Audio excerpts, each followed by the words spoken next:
Hello and welcome to another episode of Recap. In this episode, we would be recapping Minx Season 1.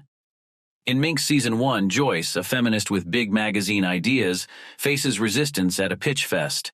She partners with sleazy producer Doug, who suggests using male nudity to boost readership. After a funny male model audition, Joyce meets Shane and sparks fly.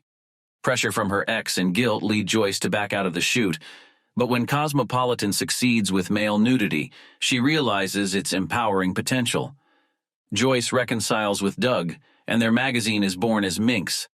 Before continuing the recap, if you like these videos, please consider subscribing and giving a thumbs up, as it really means a lot to us. Now let's continue the recap. Bambi's humorous outburst during a spanking scene reflects the evolving empowerment of women due to Joyce's feminist message. Joyce and Doug face challenges while pitching Minx to advertisers, uncomfortable with sex toys and cigarettes. A potential opportunity arises at the tennis club, but Mr. Ross's sexism alienates Joyce. Despite landing the ads, Mr. Ross demands a night with Bambi, leading to a confrontation. Joyce's openness about sex improves her bond with sister Shelley, encouraging self-pleasure. The episode explores changing values, sexism, and Joyce's personal growth through humor and confrontations. After a police raid, Joyce's magazine issue is rushed but loses contributors. Doug tries to charm Councilwoman Westbury to avoid scrutiny. Tina plans to build the company's influence. Joyce faces criticism and rejection, but receives help from her team to jazz up the articles. She apologizes, encouraging her writers to contribute. Doug loves the spread and appreciates Shelley's input. Tina gathers incriminating secrets on Westbury, but Doug decides to hold off using them for now. The episode explores challenges in publishing, team dynamics, and ethical dilemmas in pursuit of success. Joyce's romance with Shane complicates the press conference for the premiere issue. A tax audit reveals financial troubles due to Doug's side hustle. Shane pulls out of the magazine but allows them to publish his pictures. Joyce faces a moral dilemma. She talks to Shane, apologizes, and expresses her feelings. Shane confidently stands up to his colleagues, embracing self-empowerment. The episode explores relationships, ethical decisions, and personal growth. Minx's release causes a stir at the university campus, and Doug is thrilled with the magazine's success.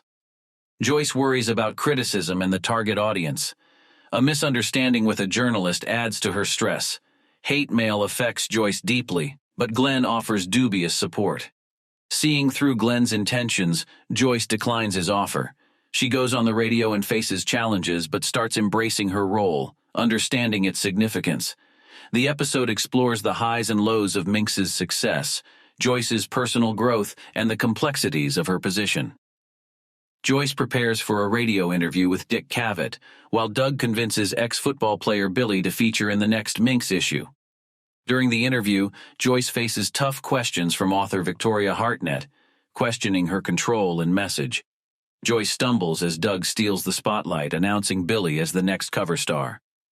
The episode delves into Joyce's vulnerability during the interview and Doug's sensational reveal, leaving Joyce silent and uncertain about Minx's direction. Shelley has a surreal dream and seeks sexual advice from Bambi. Joyce considers a job offer from Elaine, but feels conflicted. Back at the studio, Bambi and Shelley's photo shoot turns intimate. Billy's arousal poses a problem during his shoot, while Joyce realizes the true essence of the women featured in Minx. With a big decision to make, Joyce leans back towards Minx. As the episode ends, Doug acknowledges the magazine's incompleteness without Joyce and puts on a brave face. Joyce confronts Doug about Minx's controversial cover, causing tension between them. They face a lawsuit and opposition from the men movement. Joyce, Bambi, and Richie unite to stop the third issue and face internal conflicts. Doug seeks Wanda's perspective on the lawsuit but clashes with Joyce. The men protest at the Minx office, leading to chaos and destruction. The team calls for help from the Russians to protect them. After the ordeal, Doug offers Minx magazine to Joyce, leaving her with a life-changing decision. The episode highlights conflicts, activism, and the future of Minx magazine.